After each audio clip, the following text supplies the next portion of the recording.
All paths lead to the same road. Doesn't matter if you're Buddhist, if you're Hindu, if you're Christian, if you're Jewish, all paths lead to the same road.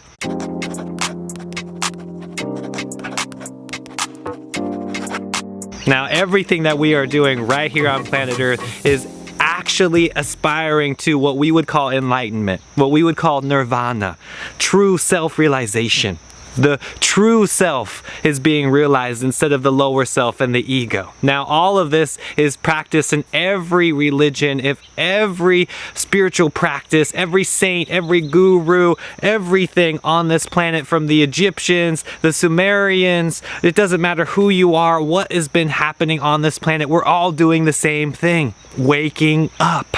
That's what this Earth School is all about, learning unconditional love. Now, I had this huge download the other day because I was getting caught in the separateness, getting caught in the trap and the illusion that we are separate, and why there are so many different paths to the light.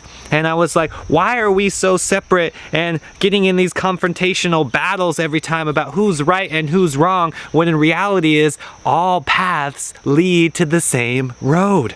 Now, this download was so profound that it made me sleep so comfortably, because now I truly know that there really is no other way than the way that you choose. That's it. Now, if you choose a certain path and you happen to come across somebody who's on a different path, who's to say that that one is better or worse, because they all lead to the same point. They're all going to the top of the mountain. It doesn't matter how you get there, right? Now, everybody that thinks that their path is a lot faster or better than the other one, this is where we get into that judging mind and that separation consciousness, which is the ego creeping up all over again. So remember this, when you come across somebody who is a Buddhist and you're a Christian, or if you come across somebody doing a different type of meditation that you're not familiar with, as long as it's working for them, who are we to judge? As long as that method is producing results, then who are we to judge?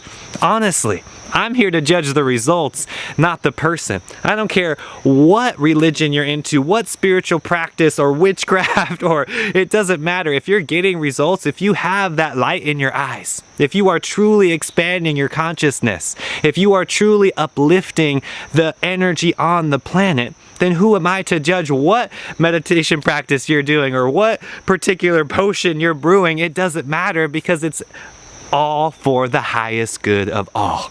This is what matters the most. Is it uplifting, and is it contributing to the highest good of all?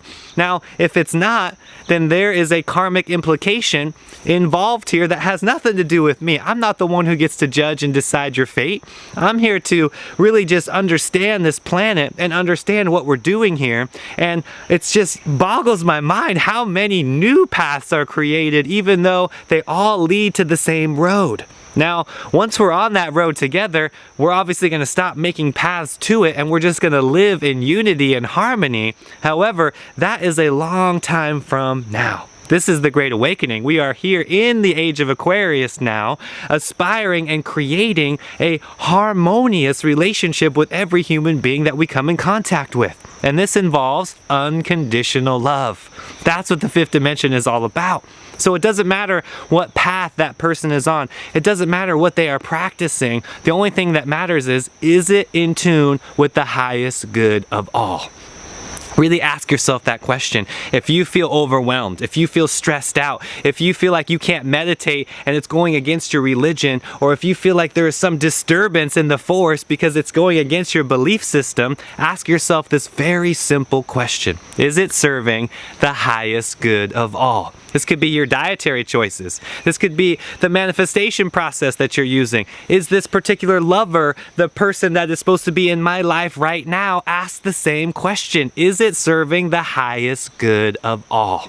That's what we really have to own up to as we begin to anchor in this consciousness and practice what it means to be in the age of Aquarius and to be in the fifth dimension. The true unconditional love frequency is the motor guiding us into this beautiful new earth that we are creating right now. It's a beautiful time to be alive, right? So you're going to come across so many people on different paths on this journey that we call human life. The question is, are you getting reactive? Are you getting defensive? Are you blaming them? Are you telling them that what they're doing is right or wrong, or they should be doing it better? Because that is duality. That is the matrix. That's not the fifth dimension. That's not the oneness. That's not the Christ consciousness, the Krishna consciousness. That is the exact opposite. That is the man ruling the game. The judging mind ruling the game. We need to go beyond the mind, go beyond the surface, and tap into that infinite consciousness which lives within all of us. And remember this, is it serving the highest good of all? Let that be your guide. Instead of judging the person for what they look like or what their practice is or what color they're wearing, think about this. Is it serving the highest good of all? Because if it is, and you truly feel that vibe within you, and it's resonating to the heart, then there is no worries.